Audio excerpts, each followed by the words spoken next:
Good morning guys. Biyahe tayo ngayon ng from Aberdeen to papunta dun sa bahay ni Amo guys, Old Vic Road. Pero dito tayo dadaan sa Deepwater Bay Road, tapos sa pangalan ng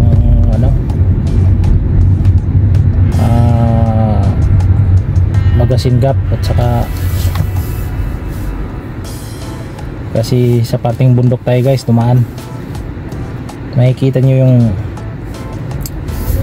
view, napakaganda. Green na green yung puno. Kasi dito kasi sa Hong Kong talagang pinapangalagaan nila yung mga puno rito. Nakikita mo sa mga tabing kalsada, yan, may mga ano pa yan, may mga tag, may mga puno, nilalagyan nila ng mga tag, kaya hindi ka basta-basta dito na puputol ng mga puno, kasi bawal talaga. Saka medyo foggy ngayon kasi nung nakaraang linggo may bagyo dito kaya so saglit lang yung signal number 8, bumaba kagad siya ng T3.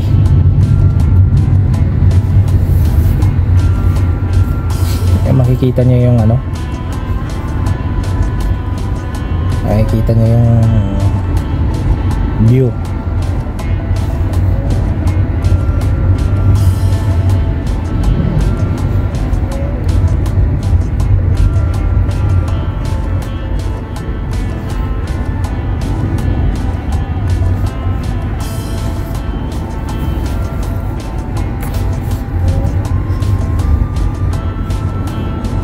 Kasi yung may bagyo kasi sa Pilipinas, baka dito lumipat. Anong bagyo ba yung nasa Pilipinas? Yung Aghon ba yun?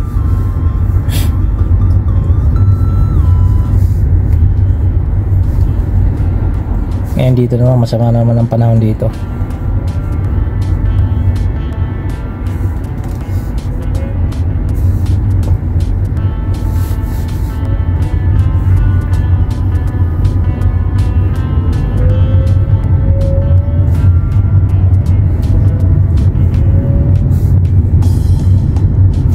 Taas ng mga building dito. Nakikita niyo yung building na kulay blue, napakataas.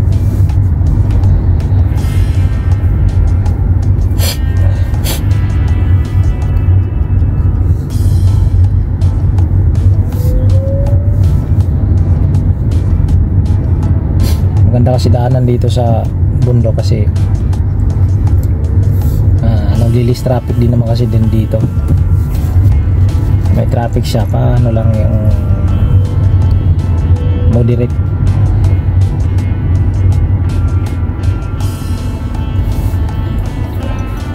Pag sa tunnel ka kasi dumaan, matraffic sa Aberdeen tunnel ngayon.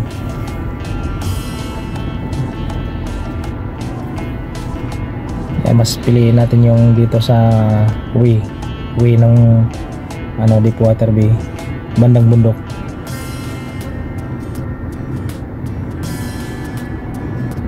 Kasi medyo hindi masyadong matraffic.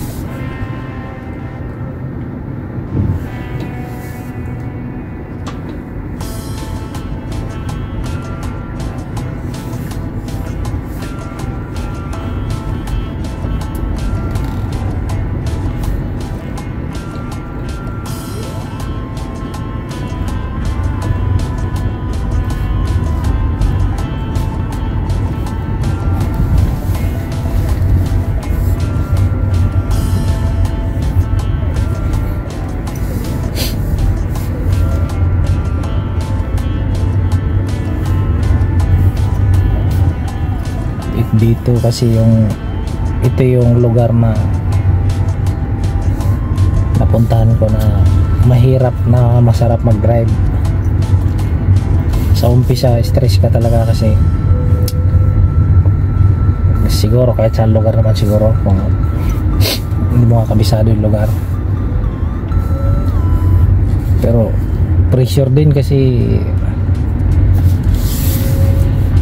yung mga ngapa ka pa lang, pero saglit lang naman, ilang buwan lang, mga 1 buwan, 2 buwan, hanggang 3 months yung stress mo rito sa pagdadrive, yung adjustment.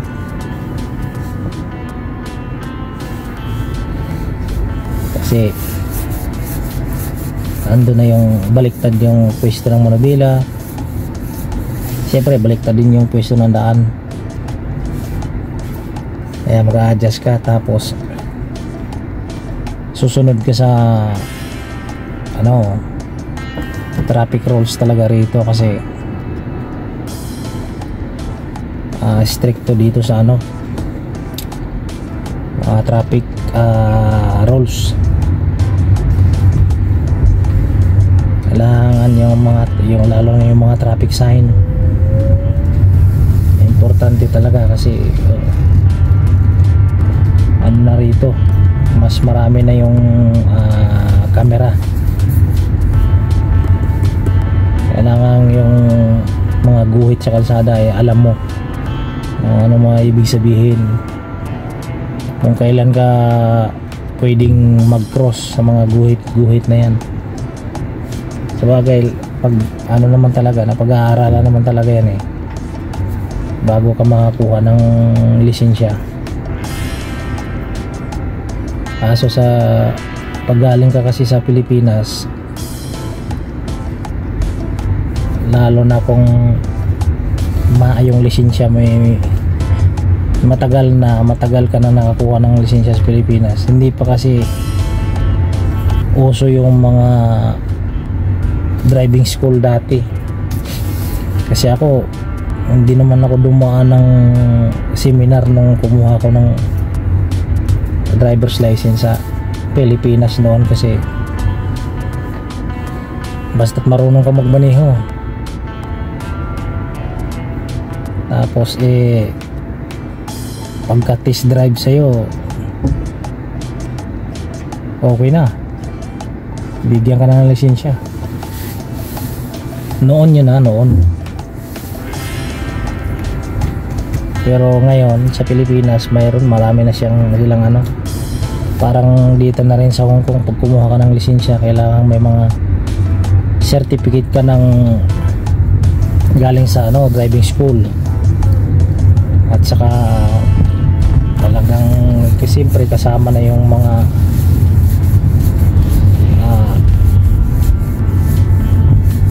lesson dun sa mga traffic rules na pag-aaralan na yun. Kaya kailangan meron kang certificate bago ka makakuha ng yung temporary student permit. Tapos after 6 months ata, hindi ko na alam kung saka ka mag-apply ulit ng provisionary. Tapos yung provisionary, iwan ko kung 1 year ba yun yung provisionary sa Pilipinas, saka ka makakuha ng professional.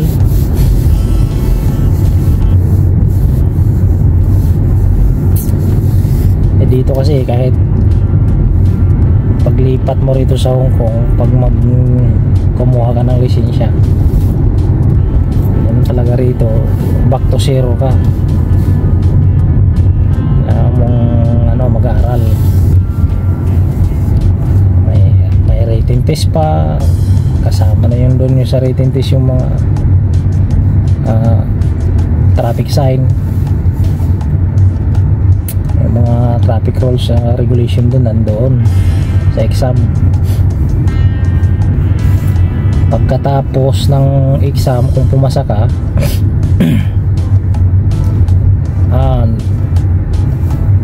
mag-proceed ka na naman sa actual driving.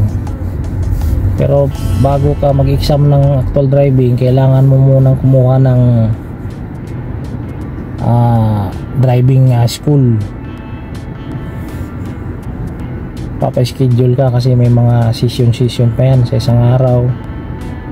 2 hours ata yung ano, kasi kahit dito, kasi kahit marunong kang mag-drive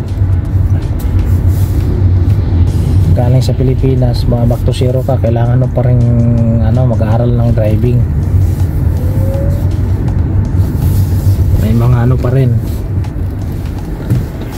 kailangan may lesson ng driving pa din.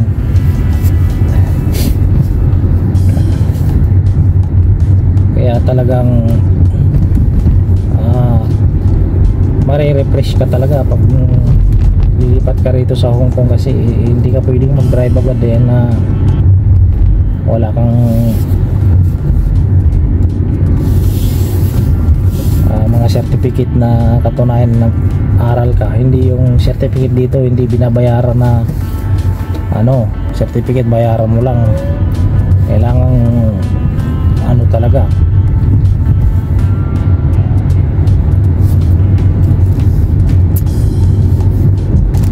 ka talaga. Yan ang ano rito. Kaya may-refresh ka kahit sa Pilipinas, kahit hindi ka nag-aaral ng mga traffic rules. Pagdating mo rito talagang mag-aaral ka, malaman mo rin yung mga guhit-guhit na yan sa mga kalsada na yan, traffic rules, kung kailan ka pwedeng mag-cross dyan, sa mga putol-putol na mga linya na yan, kaliwat kanan. Ilang ano kagandahan dito. So yun lang. So maraming salamat sa ano, maagang kwentuhan.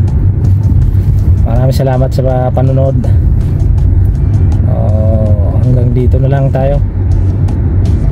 Bukas ulit o sa susunod na video natin,